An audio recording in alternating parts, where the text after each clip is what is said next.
Mary Kay in 1 sec with Mary Kay today is brought to us by FanDuel. As the weather gets colder, the NFL offers stay hot on FanDuel, America's #1 sportsbook. Right now, new customers get $150 in bonus bets with any winning $5 moneyline bet. That's $150 if your team wins.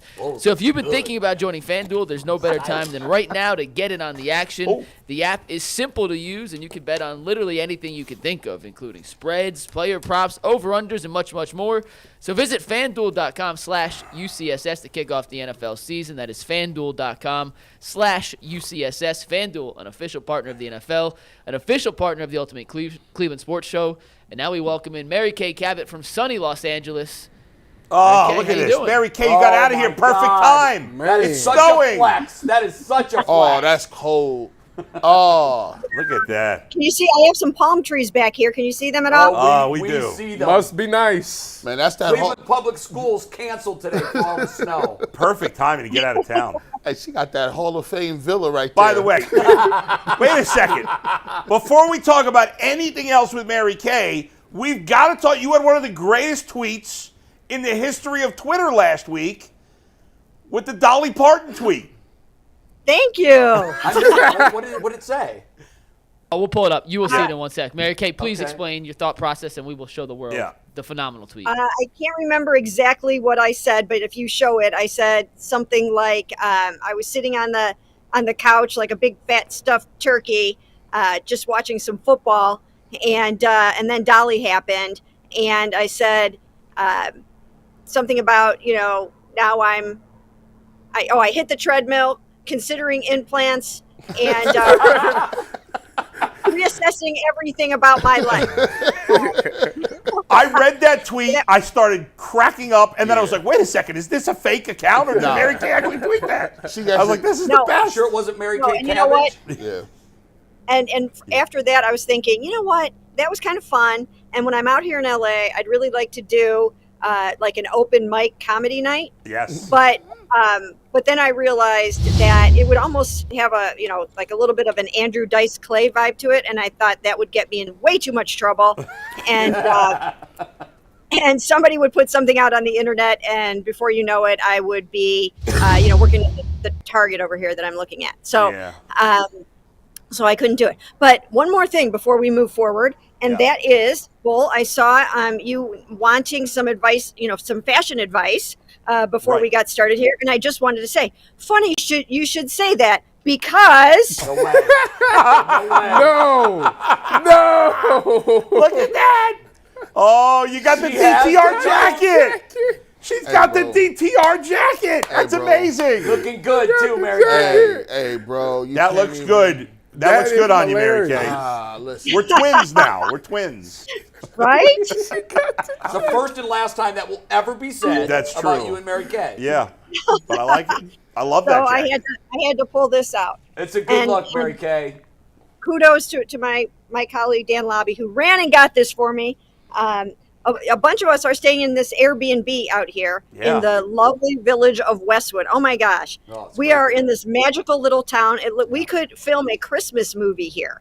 I mean, all we need is the little country store and then the high-powered male executive to come home and realize that he just wants to chop wood and work in the country store. That's all we need. And we have everything we need here for that movie. You also need 6 inches of snow. Man, no. Bro, you out here winning. Mary Kay, what can you tell us about the injuries that Kevin Stefanski didn't yesterday?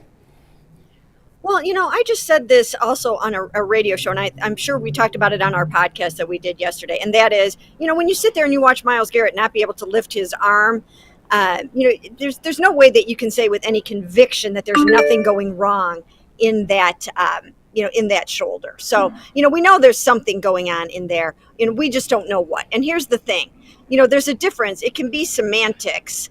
There's a difference between being asked. Kevin Stefanski was asked a series of questions. It was a multiple question. It was like, is there structure? There's no structural damage in the shoulder, and he's going to play on Sunday. And the answer was yes, sir. Kevin Stefanski did not sit there on the Zoom yesterday and say, there is no structural damage in that shoulder. I mean, obviously, when you can't lift your shoulder after the game, there's something going on in there that you don't want to be going on. Now, it could just be sore, it could be a sprain, whatever the fact is, whatever it is, it's not nothing. So if Miles plays on Sunday, and he probably will, he's going to be fighting through some pain. So, we can say with some conviction that he will be fighting through some pain on Sunday. What about Amari Cooper? Obviously, he had the rib injury late. What do we know anything new about him? You know what? Same thing with Amari. Amari Cooper's ribs were not broken, but that doesn't mean that they're not going to hurt. It doesn't mean that there isn't something going on in there that is whatever, bruised, whatever the case may be. As I wrote in my story yesterday, I'm sorry, I got to turn something off here, you guys. I'm getting notifications and I need to do something. There we go. Okay, I got that. Okay, so Amari, he's another guy. Both of these guys, Myles Garrett and Amari Cooper, they're gamers, they're warriors, they play through pain. And they're going to do that. Amari Cooper is going to play with these hurt ribs because we watched him all last year play through a core muscle injury. So, he'll get out there and he'll play. He knows the team needs him. And same thing with Myles Garrett. He'll probably play as well. But, these guys are going to be banged up. They're going to be hurt. But they're going to try to get this team to the finish line. Mary Kay, I said on my podcast that I actually was happy that not happy, but I think that you got to find a small victory. They lost to Denver. They're in LA. How much does that impact them from going out and exploring LA, or do you think that this is a much more locked-in team this week because of the loss? Every single guy that I've talked to has talked about the fact that this is a business trip. They're not out here to have a great time. They're out here so that they didn't have to fly back and forth. This is not their opportunity to go try their hand at the open mic night necessarily. This is a business trip, and they are, they're here to work. They have their whole meeting facility set up at their hotel. Then they come over here to UCLA. Right now, at the place where I'm at, I am about an 18-minute walk, about a little, maybe over a mile walk to the practice fields here at UCLA. It's just stunning. I mean, it's really a beautiful setting. And so I think they're going to get a lot of good work done. And, I think they're going to be able to pull it together. But they are pretty banged up heading into this Rams game. Mary Kay, I was watching the game, and the first thing that jumped out to me was Denzel Ward not being there. Greg Newsome had a little bit of a tough matchup with Cortland Sutton.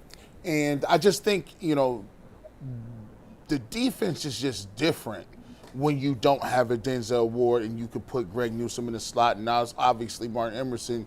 What is his, what is his status for this game? Will he play, or he's going to be out a couple more weeks?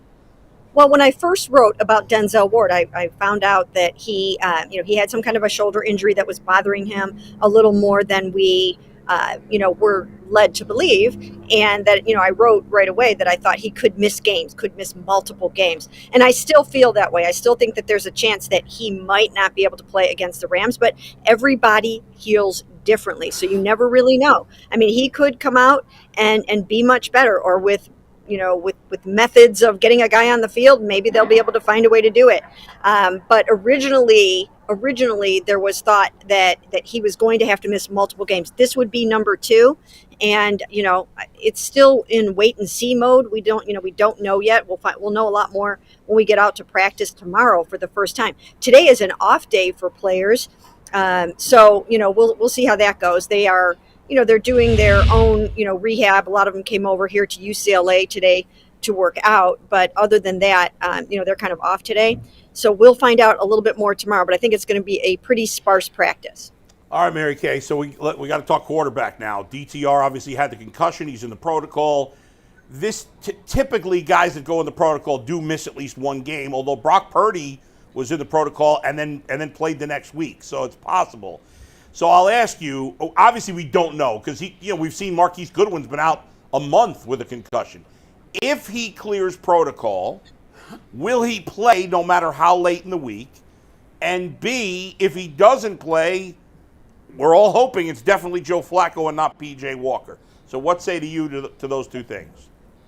Okay, so let's start with the DTR part. I would not start him this week. Like you said, rookie quarterback, still finding his way, took a vicious hit in that game. And even if he somehow clears the concussion protocol, I would not start him on Sunday. He needs to recover from that hit. His mouth was bloodied, and and that was a really, really tough hit that he took. So I would not. I would not start him in this game. I don't know how they feel about it yet. Kevin was mum on that yesterday. Again, we'll have a better feel tomorrow. If he's not clearing the protocol until Friday, it just doesn't make sense. You haven't installed the game plan and all that kind of stuff.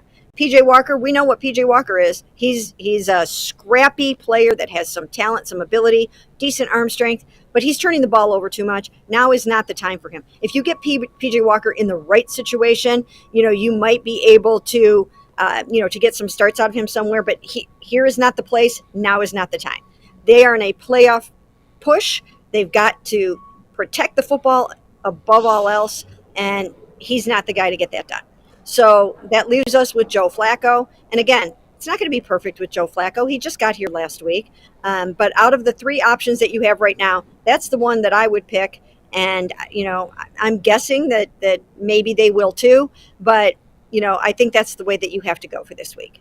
Mary Kay, the Broncos did some things offensively that showed some holes in this defense. Do you think that this is one of those one-off performances by the defense, or do you think that maybe they have a lot of work that they still need to get done? Well, once again, I think they showed some signs of strain of losing a lot of guys. Not having Denzel out there, like Garrett pointed out, that was pretty big. That really did change the game plan for the Browns and their coverage schemes and all that kind of stuff. And then, they were also without Rodney McLeod, so that had to change up their, the safety package. They play a lot of 3 safety looks. And, they did get Walker too.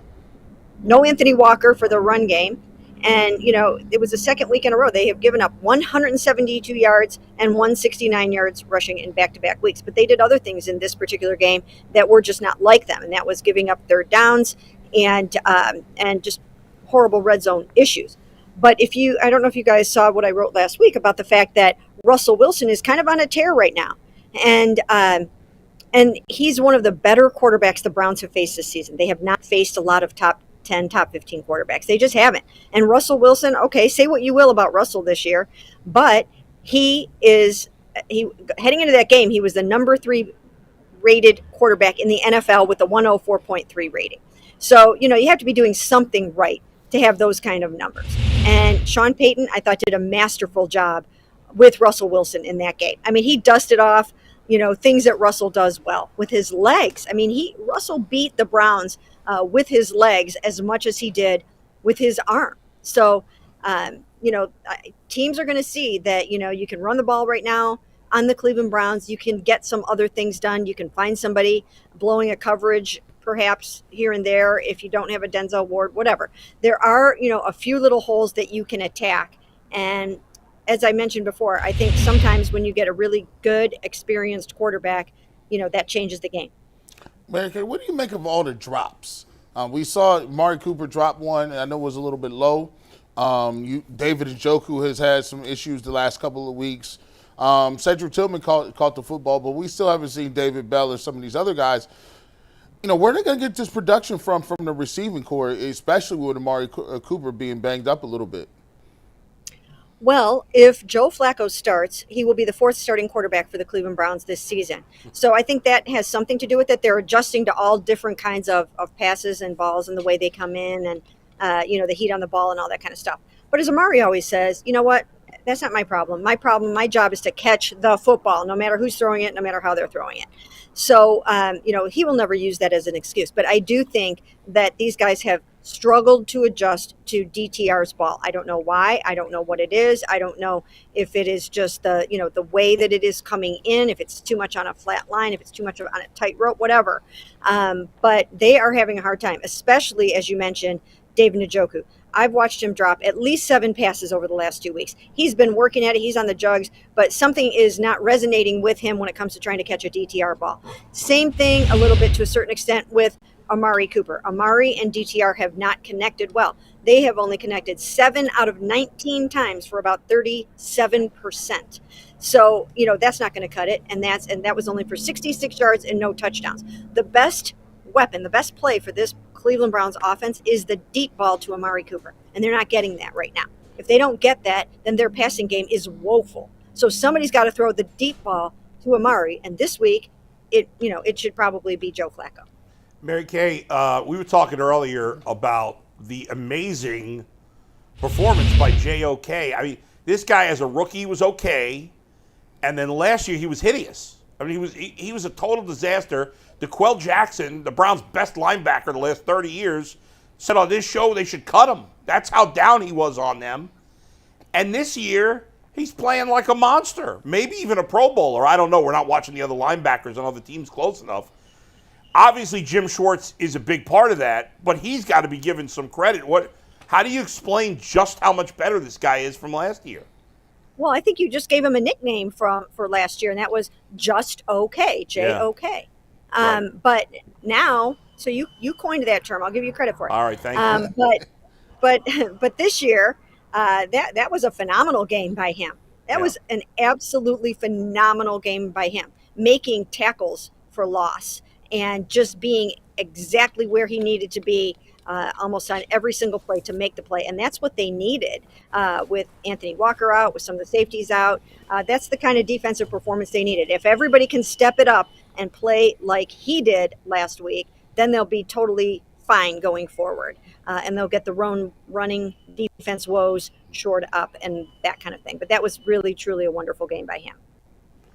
Is there a restaurant you're looking most forward to going to there, or is it only business for you, Mary Kay? Oh, not only business for me. No way. We're going to have somehow, some way, we will find a way to have fun. We went to a really nice little restaurant here in the Westwood Village. Is such a charming place. So everything we need is absolutely right here within walking distance of our little lovely Airbnb here. But no, we all intend to get out and do some cool things. There are writers on this trip that have never been to LA. So, some of those guys are going to go, see some of the touristy sites. And then, some people are going to go to the beach. And I am going to go to Rodeo Drive and pretend like I could actually afford something on Rodeo Drive. But I will try to look like I belong there. Mary Kay, I'm going to text you. There's a Jewish deli in L.A. that I went to when I was there. It was amazing. The food was incredible. I can't think of the name, but I'm going to text you if you want to go. So I will go. I'll give it a try. All right. Thanks, Mary Kay. All right, Mary Kay. See you later. Hall of Famer Mary Kay Cabot staying at the Hall of Fame Villa. That looked so